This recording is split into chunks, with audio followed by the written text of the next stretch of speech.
Go for it. My name is John Hodgman. Frick. Just start it over. One. Edit it out. My name is Dr. McLaughlin. As you may know, I was once a professional literary agent and high-powered media insider. Yes, in my day, I represented some of the finest young writers of our time, negotiating the sale of their books to publishers, as well as their translation rights, screen rights, mustache fees, and bobblehead figurines. But that is all over now, as it is our common destiny to become that which we most loathe. So I have become that most wretched and predictable thing. A professional writer. I should say that despite my vast innate reserves of knowledge, I did perform research in the preparation of this interview, but I promise you it was scant, haphazard, and largely accidental. I am guessing you will gradually come to a better understanding of the world we share today. Perhaps not the world exactly as it is today, but as it might become someday, if I had my way.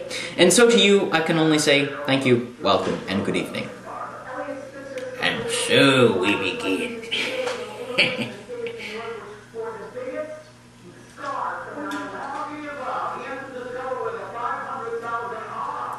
Predicting the future. Since ancient times, almanackers sought the future from the stars and from animal entrails, forecasting the weather, the tides, and the phases of the moon.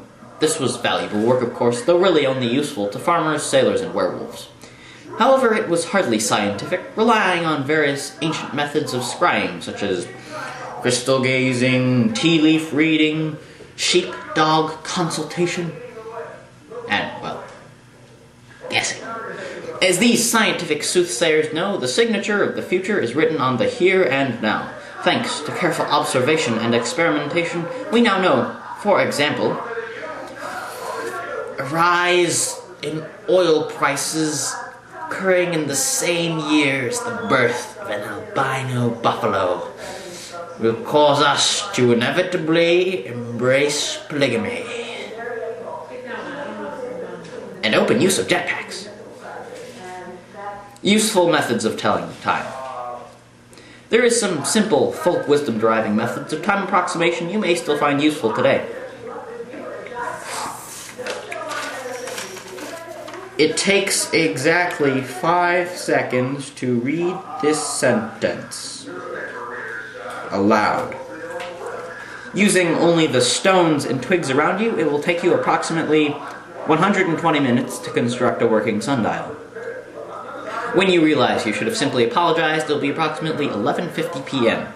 Needless to say, too late. These methods were helpful, as almanacs cannot tell time, and before it was common to wear a wristwatch, Americans had to either purchase the correct time at a time parlor, or, if they lived in a rural area, wait until the time peddler came to town. After some haggling, the agreed price would be paid, and the time peddler would draw back a black curtain to reveal a clock. Sometimes, however, negotiation fails. And this is when fighting begins. I am not proud to report that I do have some experience in this field as well, for while I am now a very quiet person who rarely leaves the home, it is true that when I was a professional literary agent, I was involved in many conflicts, and throughout all these fights, I was always the victor. I'm basically unbeatable. I don't mean to boast, but whether it be a fist fight, or a test of wills, or psychic combat, I always seem to win, and people naturally want to know how this can be. The answer is very simple. I have a system for winning, and it has 3 steps. Step 1. Always make eye contact. You turn away, you show fear. Even if your enemy's not in the same room, you should always be making eye contact. Preferably for an hour or longer. Once you've made eye contact for 25 minutes or so, go ahead and raise an eyebrow. This can be very intimidating. Step 2. Go ahead and use henchmen. I know everyone wants to fight their own battles, but in this day and age it seems simply unnecessary, and actually sort of frowned upon. Especially when there are so many skilled henchmen who are out of work. Step 3, and I cannot stress this enough. Run lots of attack ads. This has always worked for me. Some people say these ads are just negative smears and are bad for our country. Well, I say, how to write a book. You may be wondering, apart from an almanac of complete world knowledge, what is the best kind of book to write? I was asked this many times when I was a professional literary agent. The answer at the time was obvious. The most marketable kind of book is one in which vampires fight serial killers. But the best kind of book to write is one in which vampires fight large weather systems and perfect storms. Most literary critics agree there are 5 primal conflicts. These are man versus man.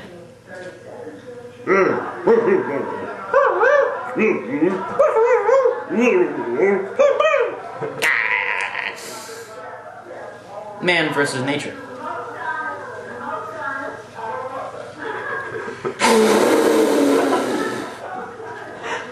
Man versus society. I wholeheartedly agree, my friend. Wholeheartedly agree. Man versus himself.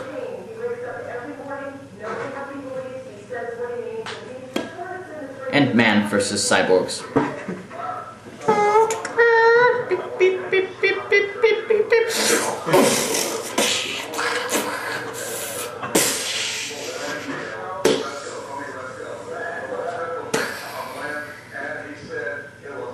I'm grateful that you have joined me in my interview, and I'm glad that you've stuck with it to the very end.